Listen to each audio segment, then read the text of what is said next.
Hi అండి, నేను మీ ఫ్రిడ్జ్ని. ఈరోజు నా బాధ మీతో పంచుకోవాలనుకుంటున్నాను. ఇక్కడ ఇది పెట్టేస్తా, బాగుంది. నెక్స్ట్ అక్కది ఇక్కడ పెట్టేస్తా, ఇట్లా ఇది బాగుంటది. ఓకే, టూర్ ఎక్కడుంది? ఏం చేస్తున్నావే? ఇది ఫ్రిడ్జ్ అనుకున్నావా లేకపోతే ఆల్బమ్ అనుకున్నావా? ఫోటోలు పెట్టేదేంటి నీ మొఖం మండ? ఫోటోలు ఎవడన్నా ఆల్బమ్ లో పెట్టుకుంటారు, లేదంటే గోడకు పెట్టుకుంటారు. ఫ్రిడ్జ్ కతికిచ్చేదేంటి? నా కర్మ కాకపోతే పోయిపోయి మీ ఇంట్లో ఫ్రిడ్జ్ లాగొచ్చా. ఫ్రిడ్జ్ లా వాడి సావండి తల్లి. అబ్బా, ఎండలు మండిపోతున్నాయి, అసలు ఉక్క పోసి చచ్చిపోతున్నా. కాసేపు ఫ్రిడ్జ్ లో తల పెడతా.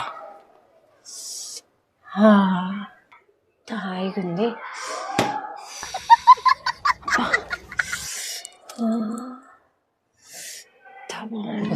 వస్తే నీ మొఖం మండ. నేనేమన్నా ఏసీ అనుకున్నానా కూలర్ అనుకున్నావా? ఎవరన్నా ఉక్క పోస్తే ఏసీ వేసుకుంటారు, లేదంటే కూలర్ ముందు తలకాయ పెడతారు. ఫ్రిడ్జ్ లో పెడతావేంటే? ఓ పని చేయి, వచ్చి లోపల కూర్చో. పాప ఫ్రిడ్జ్ ఎలా వాడడం రాని వాళ్ళు కూడా కొనుక్కొని నా ప్రాణం తీస్తున్నారు.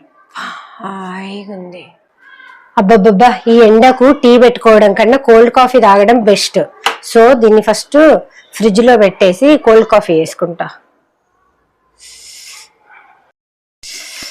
కోల్డ్ కాఫీ వేసుకోవాలి. ఏంటి ఇట్లా మరిగిపోయే పాల గిన్నె పెడుతున్నావు?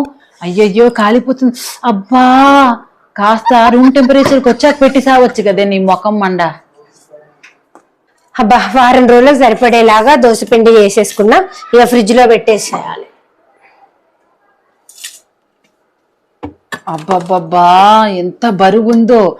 వారం రోజులకి ఎందుకే నీ మొఖం మండ? 2 రోజులకి ఫ్రెష్గా వేసుకోవచ్చు కదా. ఎంత నూనె ఉంటే మాత్రం ఎంత బరువు, మొయ్యలేక చస్తున్నా. అసలే ఎండాకాలం, కర్రీస్ ఫ్రిడ్జ్ లో పెట్టకపోతే పాడైతాయి, ఫ్రిడ్జ్ లో పెట్టుకోవాలి. ఆల్రెడీ నిన్న కర్రీ, మొన్న కర్రీ, దాని ముందు రోజు కర్రీ వచ్చింది, ఇంకో 2 డబ్బాలు పట్టుకొచ్చింది. నేనున్నా కదా, నేను 2 రోజులకు సరిపడ కర్రీలు పెట్టుకొని నెల క్రితంది తింటూ నీకెందుకే ఈ కర్మ? హాయిగా ఫ్రెష్ గా వండుకొని తినొచ్చు కదా, ఏదో నన్ను వాడుకోవాలని తప్పించి.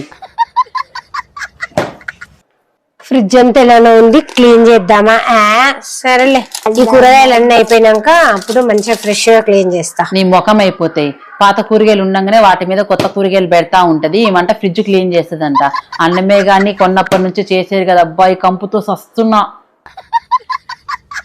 ఇది ఫ్రిడ్జా లేకపోతే స్టోరేజ్ బాక్సా? కిరాణా షాప్ లో ఉండాల్సిన సామాన్ అంతా ఫ్రిడ్జ్ లోనే ఉంది. ఏదో నేను ఉన్నాను, నన్ను తెచ్చుకున్నాను వాడుకోవడానికి, కాకపోతే ఇన్ని సామాన్లు కొని పెట్టుకోవడం ఎందుకే? ఫ్రెష్ గా తెచ్చుకొని సావచ్చు కదా. ఊపిరి అడక చస్తున్నా. రోజంతా ఈ బాటిల్స్ నింపడానికే సరిపోతుంది నాకైతే.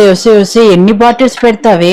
అయినా అసలు ఎండాకాలం వేడి అంటారు, మళ్ళీ ఫ్రిడ్జ్ లో పెట్టిన బాటిల్సే తాగాలంటారు. కాస్త కుండ పట్టుకొని అందులో వాటర్ తాగొచ్చు కదా. కనీసం నాకు భారం అన్నా తగ్గుద్ది. బాబా, కుక్కి పెడుతుంది వాటర్ బాటిల్స్. ఇది ఎక్కడ తీసుకెళ్లి పెట్టాలి? ఓకే, ఫ్రిడ్జ్ మీద పెడదాం. బాబా, ఫ్రిడ్జ్ లోపల నన్ను వాడేది కాక మళ్ళీ పైన కూడా. అసలు ఇదేమైనా స్టోరేజా ఫ్రిడ్జా? మొత్తం నింపి పారేస్తారు. ఈ ఫ్రిడ్జ్ మీద చెట్టు మార్చి చాలా రోజులైంది, వేరేది పెడదాం. బాబా, ఫ్రిడ్జ్ లోపల పెట్టింది కాక మళ్ళీ స్టోరేజ్ పెట్టింది కాక చెట్లు పుట్లు కూడా పెడుతుంది. ఫ్రిడ్జ్ లాగా మాత్రం వాడరు. ఊరి మీద ఉన్న సామాన్ అంతా నా నెత్తి మీదే పెడతారు. లోపలిది మొయ్యాలి, పైంది మొయ్యాలి. చచ్చిపోతున్నారా నాయన. బా పెట్టించాలి. 1కి 2 బొక్కేలు పెట్టారు, తల పగిలిపోతుంది. అబ్బా, తినాలనిపించట్లేదు. ఇంకా చాలా తిన్న కాడికి ఫ్రిడ్జ్ లో పెట్టేస్తా. మళ్ళీ సగం తిన్న కాయ తీసుకొచ్చి పెడుతుంది. మొత్తం తిండి సాగొచ్చు కదా. అన్ని సగాలు తినడం, నాలో పెట్టడం. చెప్పాలి. అబ్బా, అన్ని సార్లు సైరన్ వస్తున్నా నీ చోలకి వినిపించట్లేదా? ఇక్కడ నేను కొట్టుకొని చచ్చిపోతూ సిగ్నల్ ఇస్తున్నా, సోయలేదేంటే? ఫ్రిడ్జ్ ఓపెన్ చేసి ఇప్పుడు పంచాయతీ ఫోన్ లో ఎవరితో మాట్లాడుతున్నావే? బయట మాట్లాడుకొని సావచ్చు కదా. నేను చచ్చిపోతున్నా. ఫ్రిడ్జ్ కొంటే సరిపోద్ది, సరిగా మెయింటైన్ చేయాలి. రేపు నాకేమైనా అయితే ఎవడు బాధ్యత? అబ్బబ్బబ్బా, నేను పోతే గానీ వీళ్ళ తిక్క కుదరదు.